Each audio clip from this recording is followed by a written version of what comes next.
Hello, everyone. Welcome to another episode of Naked with Dr. Money. I'm Dr. Stephanie Ardrey, known as Dr. Money, and each week I have been sharing with you my experiences in both holding a conversation, but also the focus in how I, as a CEO of an early stage multinational organization, in the wellness space, how I am both developing, launching, addressing the typical things that every entrepreneur does, capital, capacity, and customers with that business, while maintaining my own mind, body, and soul. And doing it real time because, as some of my friends seem to think, sometimes that it's not feasible to do all of these things. And I thought that it would be beneficial to pull back the onion a little bit, if you will, and share the journey. And Naked with Dr. Money is about really that journey. How do I maintain my mind, body, and soul? But also being transparent, because it doesn't mean that every day is a beautiful, wonderful day, although I get up hoping that it will be, right? Setting the intention for that outcome. And as I've become aware of and definitely very deliberate in maintaining the space for myself to set my intention before I let my feet, jump out of bed in the morning. I don't want to do that without setting my intention for the day, because I noticed that setting that intention really does allow certain things to manifest the way that you would hope, and oftentimes even better. That already has happened in most multiple instances this morning. For example, as I went on a morning walk, walking with another CEO, discussing some business ideals and concepts and possibilities about pivoting his organization, breakthrough conversation that literally changed, what may have been a initial focus. And then again, early stage companies were always validating the business hypothesis that we've put forth to ensure that it's appropriate. And sometimes you'll find, again, as you begin to engage with those customers, which I always say, there are people that may care about your particular business solution, but who will really pay for your business solution? And oftentimes, those might not be the same folks. So you want to make sure that you're engaging in conversations very early in the business development process with those who would actually pay for what it is you're bringing to the marketplace, so that they can help guide you on what they're willing to pay for, as well as what circumstances they find themselves in, uh, where your particular product or service would be most meaningful and impactful. So going from that conversation on a walk to then having another conversation with another colleague about another situation, finding a piece of a puzzle to an effort that I was working on just in another conversation. And so I can only say that that's about being deliberate in not only setting the intentions, but in taking actions to have those intentions manifest. So when we have this Naked with Dr. Money conversation, the conversation is about uh, mindset, motivations, and manifestations. And I often ask my guests, hey, do you believe that mindset is a result of either your nature or how it is you have been nurtured? Right. So we'll have that conversation today as well, because today I will have a guest as well. But before I have my guests, I wanted to spend a little time with you because, again, in the interest of being naked and transparent, in my family, we have been experiencing a little bit of personal loss. There was a death.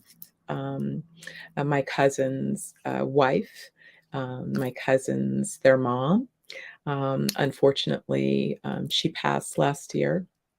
And this month, last week, was her birthday, and so that brought up a lot of, memories and sadness. This is the first birthday, following her passing, and I remember when my mother passed, um, it was such a difficult journey because it was sudden. I had, no plans. It wasn't like she was ill. It was just, she went to sleep, took a nap, and had a brain aneurysm. And so, she was only 48 at the time, so that just seemed like a premature, sudden thing that was, difficult to overcome. And really, for me, what began to allow me to heal was when I learned on what would have been her 49th birthday that I was expecting my son.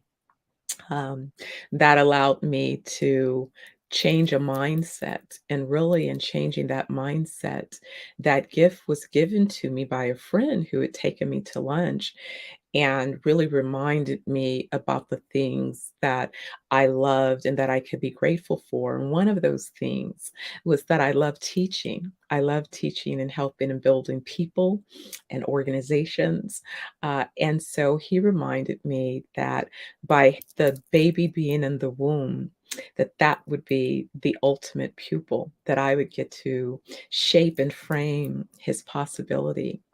And so that gift for me at a time that could have been filled with a lot of grief, because it was. My mom was the only one who believed in my so-called weirdness, because I told her, she caught me making fake credit cards when I was 9. And when I told her I was going to be an international business tycoon, that was a little bit of an unexpected response, I think, for her 9-year-old. And then she watched me progress, rapidly, to a degree that by the time I was 18, I was in my first business, having won a contract with the California State Library Association. And then I went on to launch and build a marketing communications company, launch record labels, rebrand and reposition radio stations, and then go on and launch a multicultural marketing and advertising communications agency that, as a result of a JV that I structured, became a $250 million back company where we had over 8 offices and over 400 employees.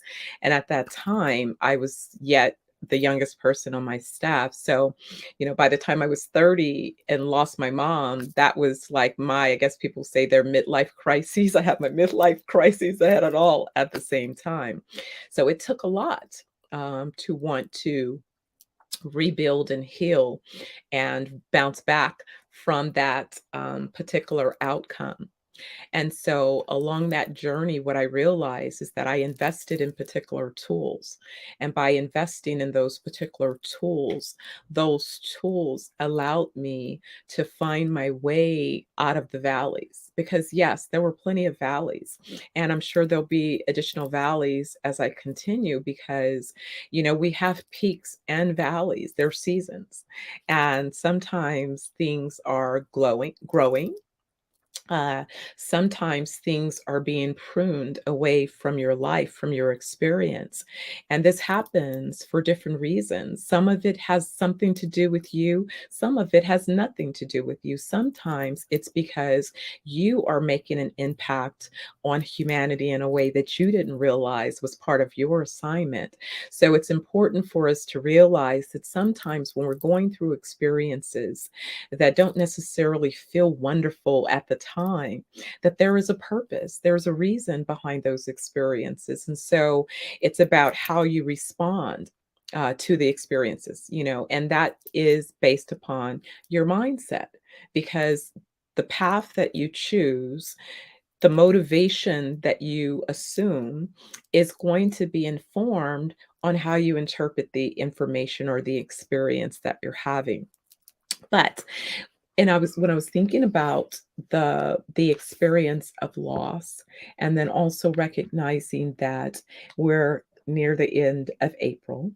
So sometimes I find myself a bit melancholy in May.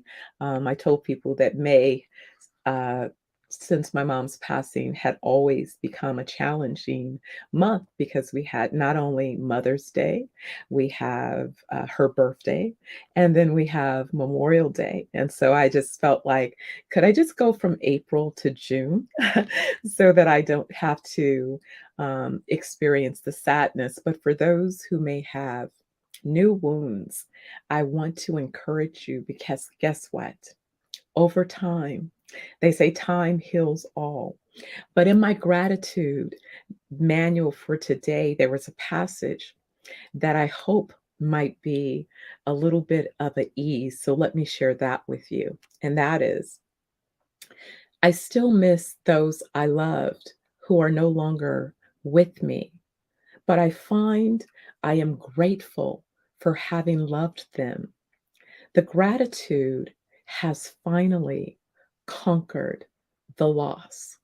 And that quote is from Rita Mae Brown. And so that's from my gratitude journal. I write in my gratitude journal every day as I am taking notes through. I told you guys I'm doing a Course in Miracles again. I did it last year after multiple attempts, and my life was shifted tremendously as a result of it. Uh, Today, I have a guest, Leema Pasha. We're going to have a conversation. She's an author. She's written a book entitled Activate Your Wellness: How Women Leaders Go from Drained to Reclaimed. So I'm sure it's going to be one that you want to check out. One of the quotes that I love is she says, "What if there was a way to integrate wellness seamlessly into the fabric of your lifestyle so you go from drained to reclaimed without extra work?" So, with that, I am going to bring Miss Lima into the conversation. Hey, lady, how are you today? Hello. Thank you so much for having me on your podcast today, Dr. Oh, I'm so Ardrey. excited to have you. Yes.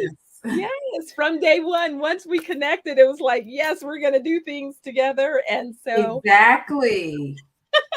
I'm so proud to be having this conversation with you. So proud. Congratulations on the publishing of your book. Yes. You've been active out there sharing um, all of those wonderful things, building your business, building your team of folks that want to, receive your guidance. How are things going?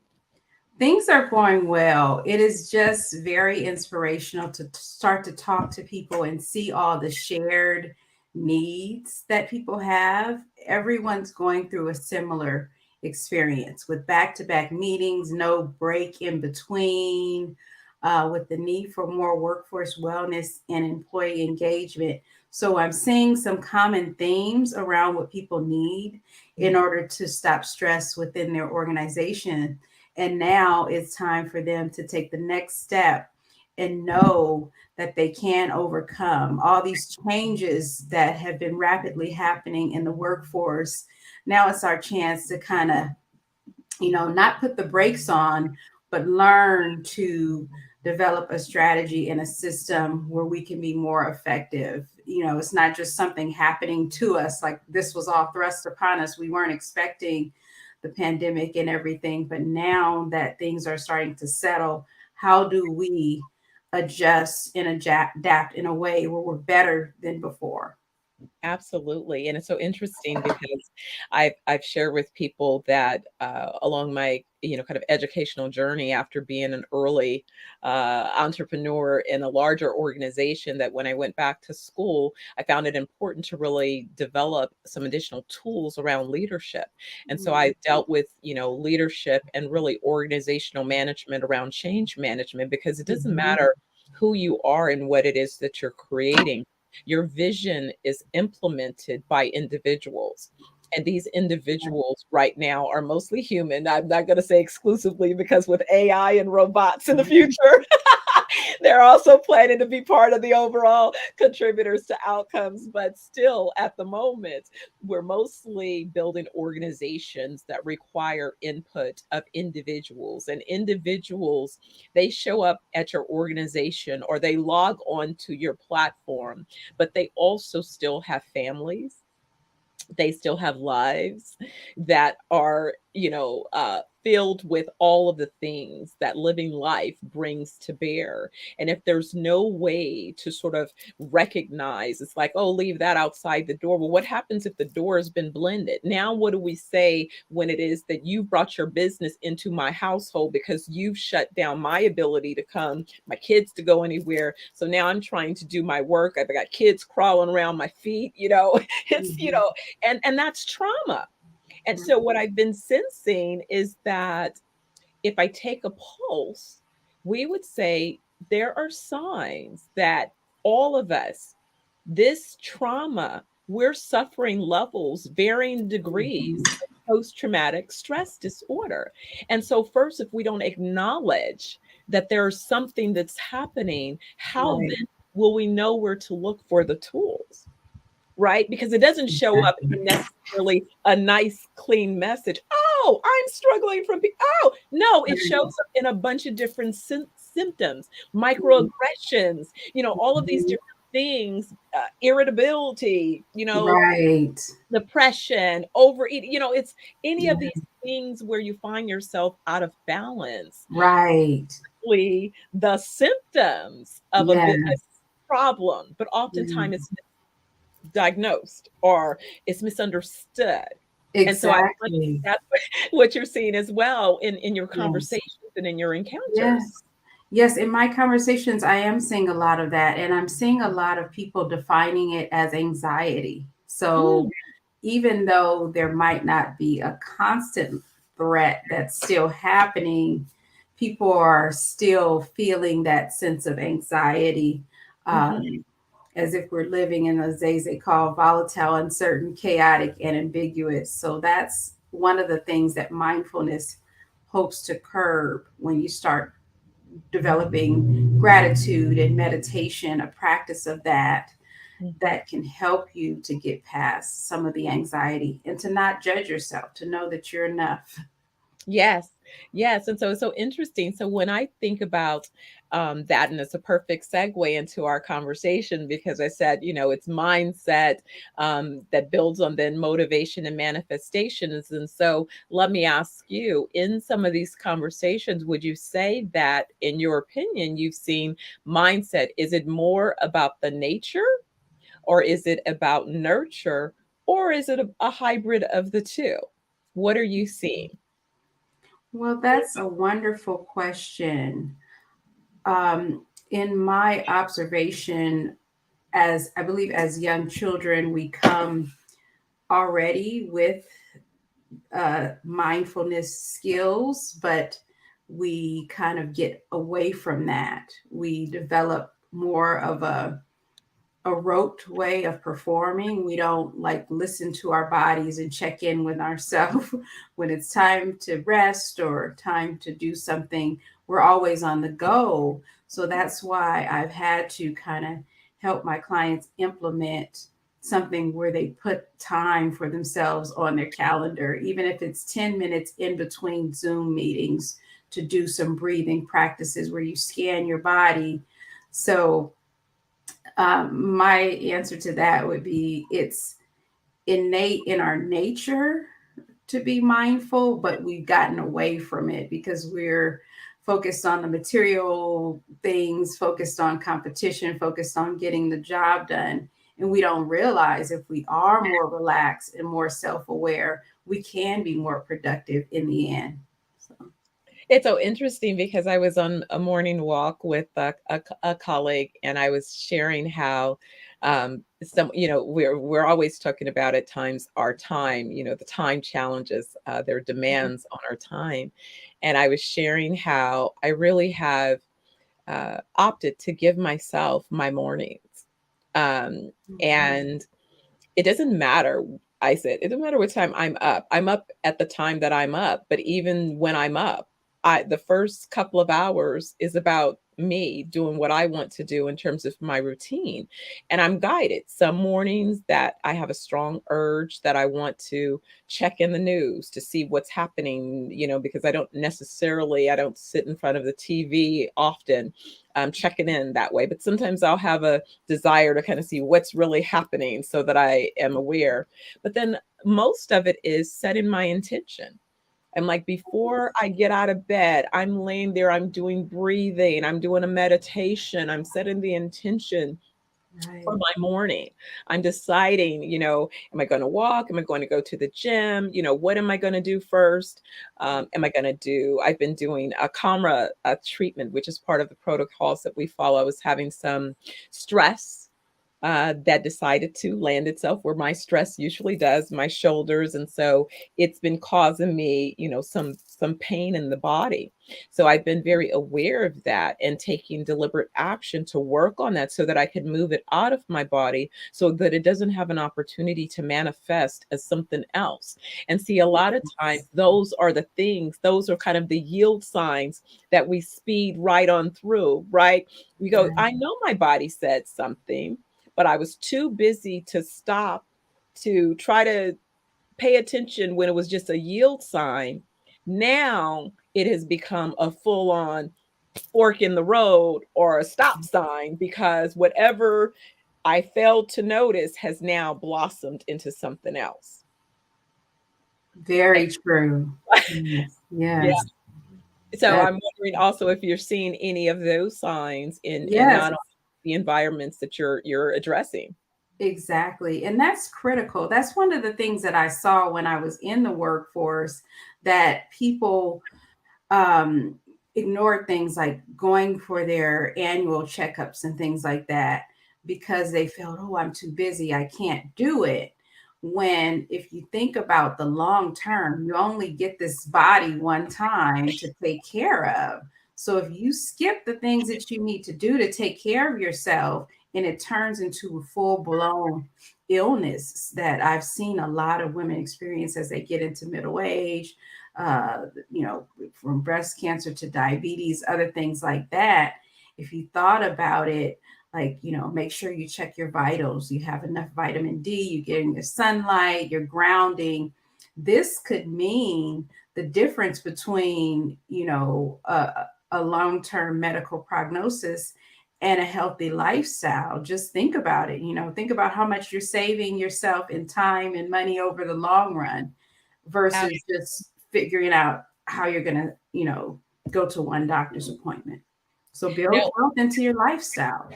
it's so true because I say this, and even the statistics, when I first started talking again about why it became so apparent that the timing and going forward with my wellness organization was, back in 2020, a lot of it had to do with the data that I had begun to receive at after completing my doctorate in business, because I was looking, because originally I was thinking about doing a doctoral dissertation around venture capital for women in business, but I ultimately did it for independent filmmakers, because you need a population that you want to study. And at the time, the population of women entrepreneurs were not quite doing launching the types of organizations that I was really interested in studying.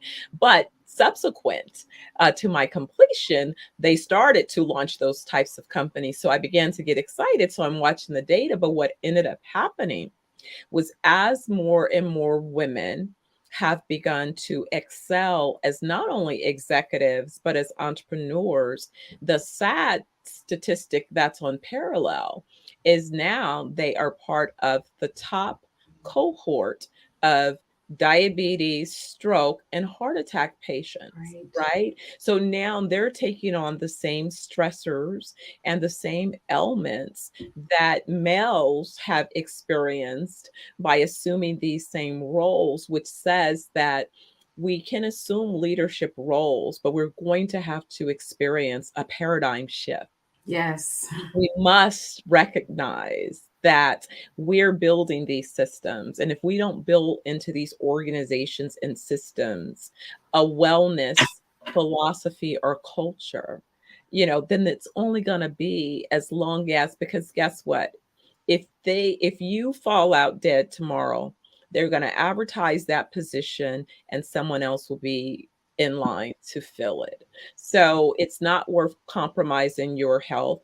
Or the other side that I see, of course, having dealt with finance and real estate and insurance, is I see the families at the end where, again, they didn't address. And so they're on the verge of bankruptcy because of a major illness for a major contributor to the family's wealth and stability, and seeing families compromised because of that. So at the end of the day, and we've also seen very wealthy individuals, no matter their wealth, not be able to restore their health once it was severely compromised. Right. So when we think about it, it's like you're killing yourself to so-called generate this wealth that then may not even allow you an opportunity to restore your health if you don't take time to do so along the way. Yes. Yes, yes. And I think it is about that mindset. It's about creating those conversations. Absolutely. Yes, yes. You said something critical, building a wellness philosophy. And that's critical. That's what I talk about in the organizations. I say, it's a good idea to build this into your brand so that you are recognized as an institution that values your team's health and wellness. And what are you finding? Are you finding that organizations are beginning to agree? I'm seeing at a certain level, not only the agreement and support, it was one of the markers about 6 months ago. I happened to be in the US and catch the news. And I remember seeing a clip where several CEOs, organizations were beginning to shut down the entire company for a week because they recognized that even though they had been encouraging employees to take vacations, people weren't, or they'd be constantly connected to their social media devices. So they weren't really disconnecting. And so Mhm. the only way to make people release that anxiety or that fear of being too far behind, that we're all shut down. So now that you shouldn't be, you have I no have reason to be seen on that. your device because none Yeah, of us are on the device. But that's yeah. modeling, because to me, that's an example Right, of leadership, right? If right, you can't just set an initiative if you're not willing to walk that talk, right? Because people are recognizing the disparities in these initiatives where, we're just giving basically lip service to something that we really don't intend. But we've right. been able to correlate these better intentions to financial outcomes, reduction in absenteeism, Mhm. increase in productivity, reduction in medical care expenses and Right, insurance for those employees. So when we start impacting real bottom line issues, now, there's a reality that not only is this a good sound bite, this is a good sound principle to bake right. into our organization's culture. Exactly. Yes. And it's still time for organizations to be on the leading edge of making this wellness something that's actually utilized. Sometimes people, like you said, they implement things, but they're not physically doing what they're implementing the policies, taking advantage of all the opportunities available to them. But now it's becoming more and more common practice. So I'd like to see it grow because I do see that executives are understanding the anxiety and the overwhelm that so many of them are feeling. And they're like, there has to be another way for work life balance. Yeah. So you mentioned that sometimes you take people through a meditation or some exercises to regain. Tell us a little bit more about some of these exercises that you're finding that are helpful Mhm. just in the right now that someone can Yes. begin to utilize. Well, I find it's very impactful to do a combination of things. So, with mindfulness and leadership development, with the combination of those two, has been very effective because that allows people to see how it can impact their performance and impact the way they feel really quickly. So I'll go in and I'll implement some music and dance and just quick exercises that they can do, get up from their desks for 5 minutes at a time and remember to check in with themselves. And we do a body scan where you're examining how your body feels from head to toe, and if there's any pain, you can, allow it to release itself and tell yourself, non-judgment. um, and breathing meditation, mindfulness meditation. I take them through those steps. We do some goal setting, visualization. So, a number of different practices to kind of embed the change within the organization and challenges as well. So, challenging the staff and the executives to keep it up. You know, we're doing this demonstration once a week or once a month together, but when they go on their own, what's been most encouraging is over time seeing people build those healthy habits.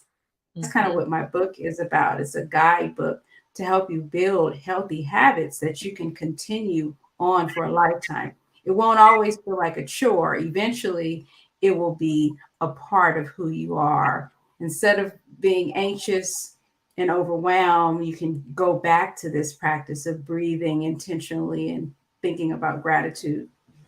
Oh, it's so true. I mean, it's whenever I have, and as I was sharing during the opening, we all have peaks and valleys. So it's Mhm. not, even though sometimes folks say, we don't know what you're on a bubble. It's like I have those days when it's like, yeah, I'm not just, bouncing off the walls, although I prefer to bounce off the walls because that means I'm in my happy place, right? But what I said is that the importance of movement and, Mhm. and I realized that when I'm real deliberate, like when I was younger, people suggested that I develop a meditation practice. And I didn't know how. I tried, I kept saying I couldn't sit still, I couldn't get my mind to relax, like even more why I needed it, right? But I couldn't get Mhm. there.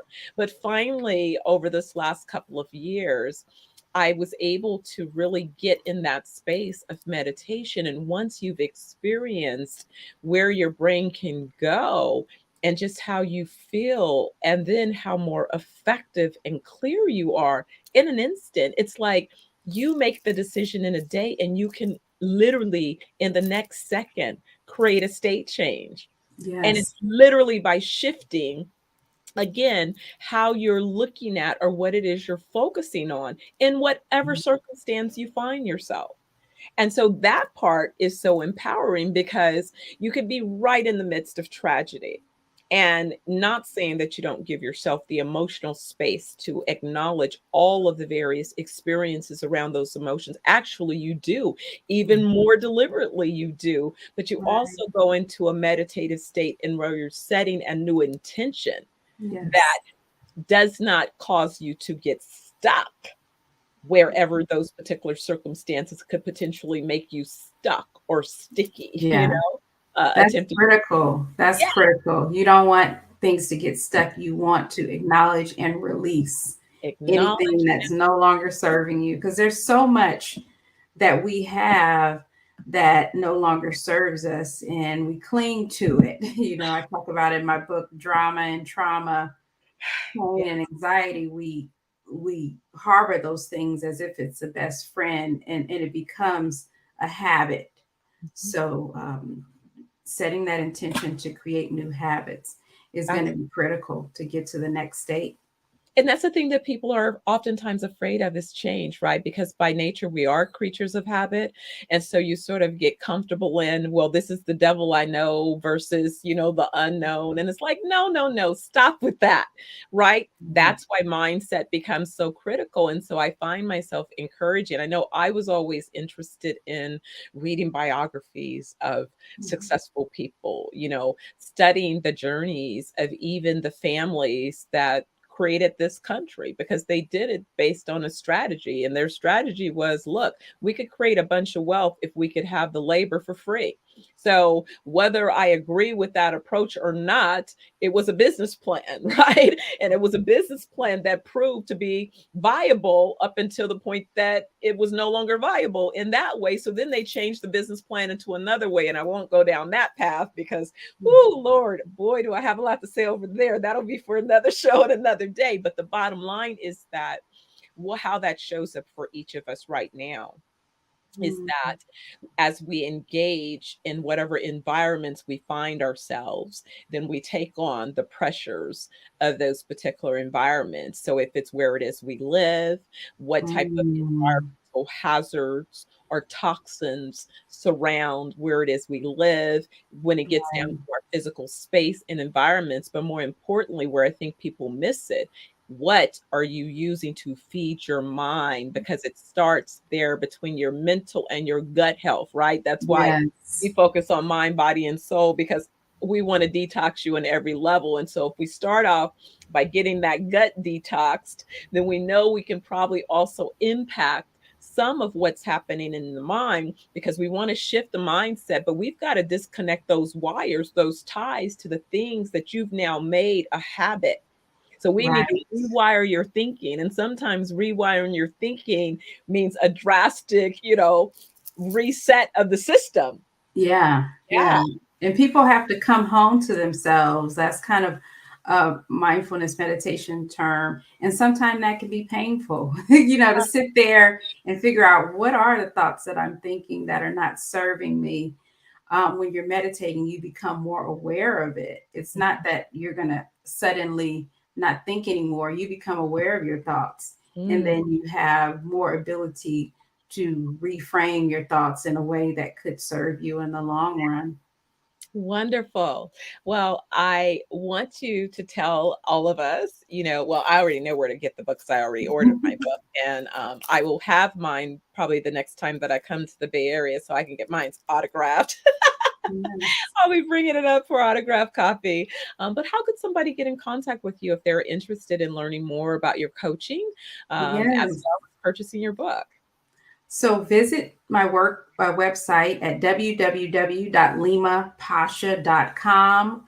Follow me on social media at Leema Pasha. I'm on LinkedIn. I have a newsletter there. I have a YouTube podcast. Please subscribe to my podcast and definitely sign up for my coaching packages and workshops for individuals and organizations. Wonderful, wonderful. Well, as always, Leema, it's so nice to spend time in a conversation with you. It's great to see you. Again, congratulations. We're definitely speaking, the same messaging and out wanting to contribute in meaningful ways to humanity and to overall wellness. So can't wait, because we'll have some upcoming announcements to make too. So you guys stay tuned. Uh, Find, follow, and stay connected to Miss Lima. And we'll be Yes. telling you more about how we're aligning the synergies behind what it is we're up to in the world. So I look forward to seeing you soon, Mama. And thank you for your time today Thank you for so joining. much. All right. Enjoy the rest of your day. You too.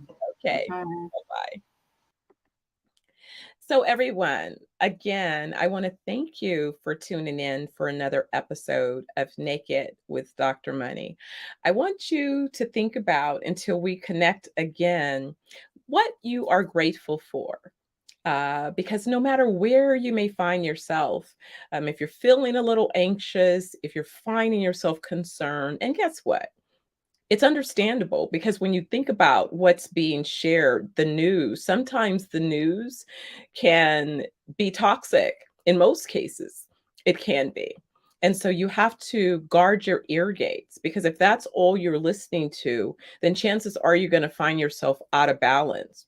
And it's that imbalance that begins to lead to the other things, such as disease in your body. It really is dis-ease that causes disease, right? It's those cells that begin to deteriorate because they are being poisoned. And that is because of the thoughts. And it is also because of what you're consuming, the nutrition. So when you're consuming food that offers you limited to no nutritional value, you don't even have the ability for your cells to be energized to fight, to overtake those toxins. And so, this is why it becomes so important and so essential to not only detox your body, your physical body, but you also need to detox your thoughts. And that way, you make a clearing so that you could recognize what your soul is supposed to be about. Because when you get in alignment with your soul, guess what? Your intentions, they won't fight to manifest. They will manifest with ease. And all of the connections, kind of that how you're supposed to do what it is you've been given as your ancestral assignments, it manifests with ease. So until next week, guys, take care of you. I'm coming to a city near you soon. Look out for the Naked with Dr. Money Self Love Tour. I can't wait to see you and love on you in person. Be good and take care of you. So I'll see you soon. Dr. Money signing off.